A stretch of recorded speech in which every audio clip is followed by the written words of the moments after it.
नमस्कार दोस्तों, आज का ये वीडियो बहुत ही इम्पोर्टेंट और ज़रूरी है आप सभी के लिए। आज के इस वीडियो का टॉपिक है इनकम टैक्स रिफंड को लेकर आया सीबीडीटी का नया सर्कुलर। टाइम लिमिट को यहाँ पर किया गया है एक्सटेंड।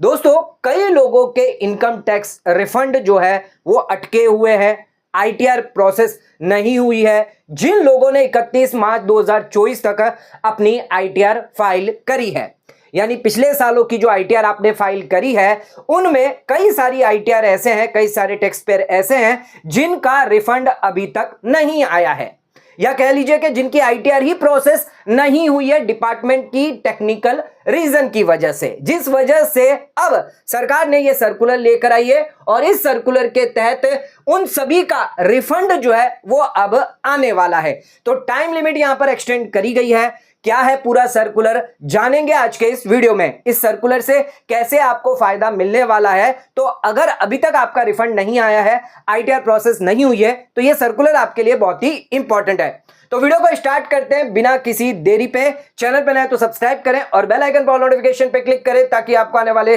सभी नोटिफिकेशन रिगार्डिंग हमारे वीडियोस रेगुलरली मिलते रहें। आइए स्टार्ट करते हैं अपना आज के वीडियो को।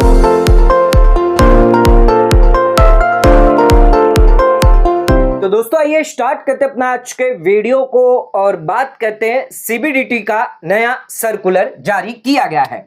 यह सर्कुलर जो है वो जारी किया गया है, सर्कुलर नंबर 7 2025, और इसकी जो डेट है वो है 25 जून 2025 को यह सर्कुलर आया है।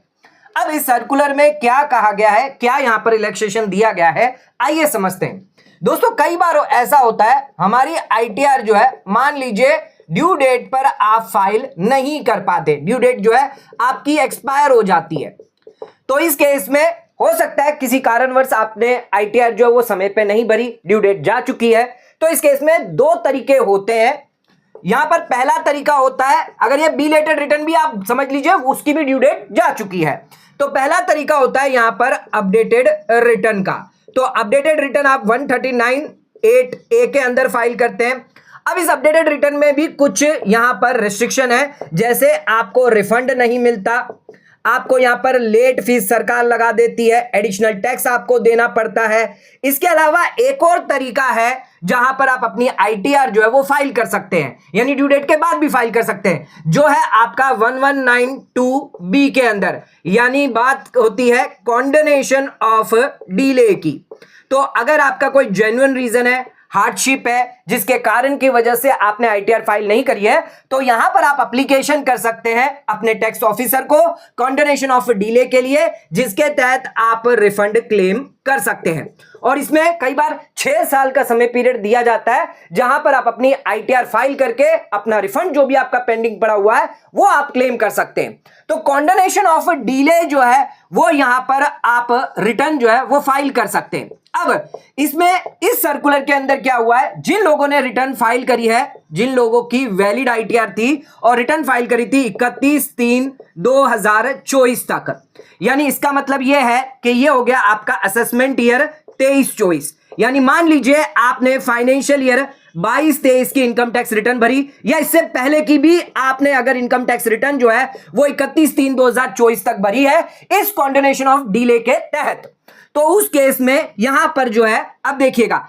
ये जो 31/3/2024 है, यानी ये जो रिटर्न आपने भरी है, इसके लिए यहां पर इनकम टैक्स डिपार्टमेंट जो है वो इंटीमेशन जारी करता है 143(1) का।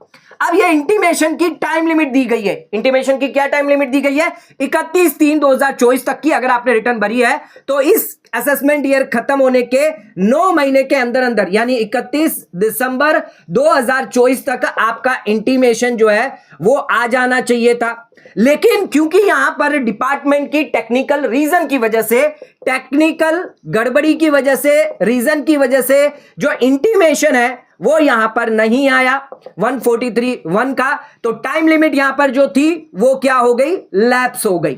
टाइम लिमिट जा चुकी है, 31 दिसंबर 2024 जा चुका है। टेक्निकल कारण की वजह से यहां पर आपको इंटीमेशन नहीं आया है और इसकी वजह से आपका जो रिफंड है वो भी नहीं आया है, आपकी आईटीआर जो है वो भी प्रोसेस नहीं हुई है।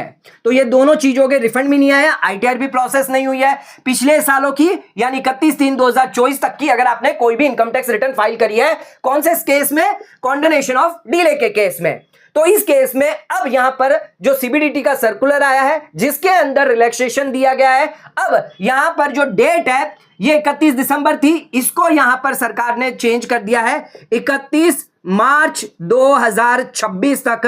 अब यहां पर आपकी आईटीआर प्रोसेस की जाएगी, यानी आईटीआर प्रोसेस की जाएगी, आपका जो रिफंड है वो भी यहां पर आ जाएगा, विथ इंटरेस्ट के साथ आ जाएगा। ध्यान रखिएगा, विथ इंटरेस्ट के साथ आपको रिफंड दिया जाएगा। अगर आपने पैन कार्ड और आधार कार्ड को लिंक नहीं किया तो उस केस में आपका रिफंड नहीं दिया जाएगा, यह भी इस सर्कुलर के अंदर साफ साफ कहा गया है। तो ध्यान रखिएगा 31 मार्च 2026 तक डेट जो है वो यहां पर बढ़ा दी गई है, यानी कि पहले 9 महीने का आपके पास समय पीरियड था, अब 1 साल 3 महीने का और एक्स्ट्रा टाइम पीरियड यहां पर दे दिया है। टोटल यहां पर 2 साल का समय पीरियड आपको मिल जाता है। 31/3/2024 तक जिन लोगों ने आईटीआर फाइल करी है, चाहे वो कोई भी असेसमेंट फाइनेंशियल ईयर की हो, 31 मार्च 2026 तक आपकी आईटीआर प्रोसेस की जाएगी, यानी आपका रिफंड जो है वो 31 मार्च 2026 तक आ जाएगा। जिन लोगों का रुका हुआ था वो आ जाएगा, टेक्निकल रीजन की वजह से रुका हुआ था, आईटीआर प्रोसेस नहीं हो रही थी, उन सभी का रिफंड जो है वो यहां पर आ जाएगा। अब ये रिलैक्सेशन किन लोगों पर एप्लीकेबल नहीं होगी ये भी जान लेते हैं। तो ध्यान रखिएगा, अगर आपका असेसमेंट हो रहा है, जो प्रोसीडिंग है आपकी असेसमेंट की हुई है, या फिर रीअसेसमेंट का केस है, या फिर आपका रिकैलकुलेशन का केस, रिकंप्यूटेशन का केस है, रिकंप्यूटेशन ऑफ इनकम और रिवीजन ऑफ इनकम का केस अगर है, और ये जो केस है वो कंप्लीट हो चुका है, जो भी ये केस है, असेसमेंट हो गया, रीअसेसमेंट हो गया, रिकंप्यूटेशन हो गया, रिवीजन हो गया, ये आपका कंप्लीटेड हो चुका है रिलेवेंट असेसमेंट ईयर का, तो उस केस में आप पर ये सर्कुलर एप्लीकेबल नहीं होगा। तो अगर आपका कोई असेसमेंट है, रीअसेसमेंट है, रिकंप्यूटेशन है, रिवीजन है, किसी भी असेसमेंट ईयर का जो कंप्लीट हो चुका है, जिसकी प्रोसीडिंग कंप्लीट हो चुकी है, तो उस केस में ये रिलैक्सेशन आपको नहीं देखना है। तो ध्यान रखिएगा, यहां पर जो है अब आपको रिफंड जो है 31 मार्च 2026 तक मिल जाएगा। यहां पर इस सर्कुलर द्वारा जितने भी कॉन्डोनेशन ऑफ डिले की आईटीआर फाइल्ड करी गई है 31 मार्च 2024 तक की, उनकी ड्यू डेट बढ़ाकर 31 मार्च 2026 कर दी गई है। Director general of income tax यहां पर प्रोसीजर डिसाइड करेगा कि यहां पर जो भी इनकम टैक्स रिटर्न है वो प्रोसेस की जाएगी और इंटीमेशन जो है वो 31 मार्च 2026 तक सभी को भेज दिए जाएंगे। एक इंपॉर्टेंट सर्कुलर है जो यहां पर जारी किया गया है इनकम टैक्स डिपार्टमेंट द्वारा। जिन लोगों का रिफंड रुका हुआ था, आईटीआर प्रोसेसिंग नहीं हो रही थी, उन लोगों के लिए अब यहां पर समय सीमा जो है वो बढ़ा दिए 31 मार्च 2026 तक। अब आपकी आईटीआर प्रोसेस होगी और रिफंड आपके आ जाएगा। तो जिन लोगों को चिंता थी कि उनके पुराने रिटर्न की इनकम टैक्स रिटर्न प्रोसेस नहीं हुए हैं, रिफंड नहीं आ रहा है, तो उन लोगों के लिए एक बहुत बड़ी रिलीफ यहां पर सरकार ने दे दी है। तो वीडियो आपको कैसा लगा नीचे कमेंट करके हमें जरूर बताइए। वीडियो पसंद आए तो वीडियो को लाइक शेयर सब्सक्राइब करना ना भूलें। वीडियो को ज्यादा ज्यादा शेयर करें ताकि और लोगों तक इसकी नॉलेज पहुंच सके। आज का वीडियो यहीं खत्म करते हैं। धन्यवाद।